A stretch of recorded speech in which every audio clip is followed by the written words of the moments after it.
You know, now on how it felt. Oh my God! We have some stuff. Chef is clear. Good. I can't get it up. I got you. Oh, wow. No, He coming. It's so good. Oh, wow. Oh my God. Woo! This is incredible. Enjoy Oh, that. I love it. I love it.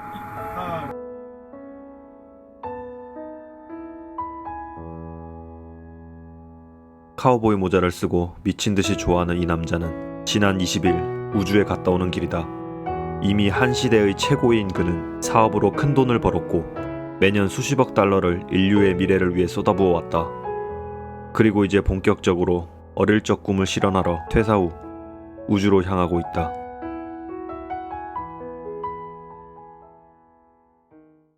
If I met Jeff Bezos 25 years ago and he told me, Dave, I want you to invest in my company. What are you doing? I'm gonna start a bookstore in my garage.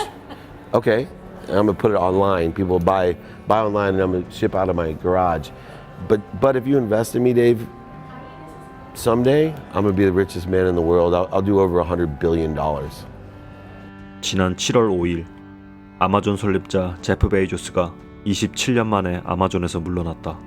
세계에서 가장 큰 부호이자 우리 세대의 가장 성공한 기업가로 평가받는 그가 지금 걷고 있는 원대한 길의 그 출발점에 대해서 알 수 있는 영상들이 있다. 너무 다른 세계 사람의 이야기가 아닌 충분히 우리도 생각해 볼 수 있는 마음가짐이며 결국 확고한 믿음과 꾸준한 실행이 진짜 난 사람을 결정하는 것 같다.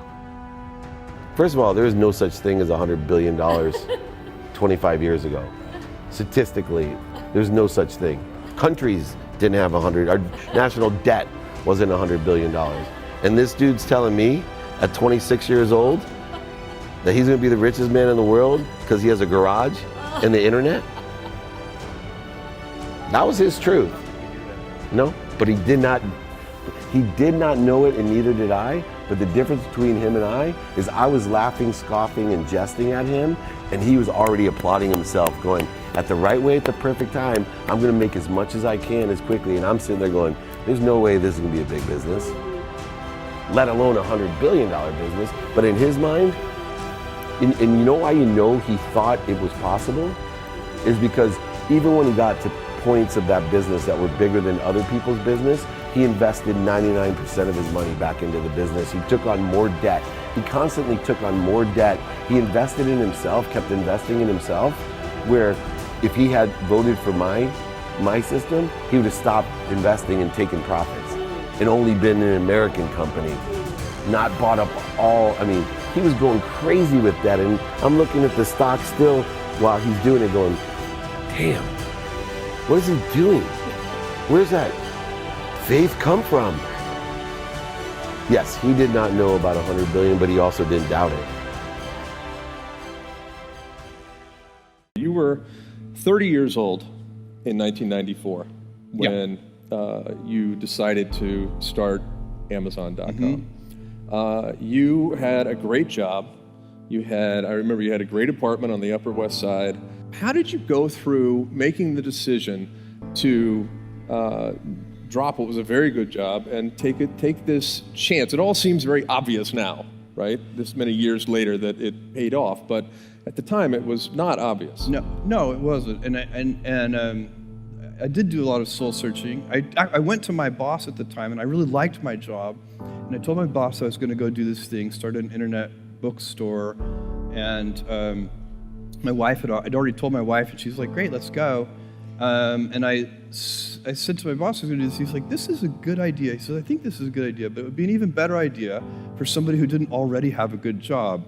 And that sort of made some logical sense to me, and he convinced me to think about it for a couple of days. So I went away, and I was really trying to get my head around how to think about this. And I think, for me, the right way to make that kind of very personal decision, because those decisions are personal. They're not like data-driven business decisions. They are, what does your heart say? And for me, the best way to think about it was to project myself forward to age 80 and said, look, when I'm 80 years old, I want to have minimized the number of regrets that I have. I don't want to be 80 years old in a quiet moment of reflection, thinking back over my life and cataloging a bunch of major regrets. And I think that regrets, our biggest regrets, in most cases, you can murder somebody, okay, you'd regret that. But in most cases, our biggest regrets turn out to be acts of omission. It's paths not taken, and they haunt us. We wonder, what would have happened? I loved that person, and I never told him. And then they married somebody else. I didn't do this. I thought about it that way. It was immediately obvious to me. I knew that when I'm 80, I would never regret trying this thing that I was super excited about and it failing. If it failed, fine. I would be very proud of the fact when I'm 80 that I tried. And I also knew that it would always haunt me if I didn't try.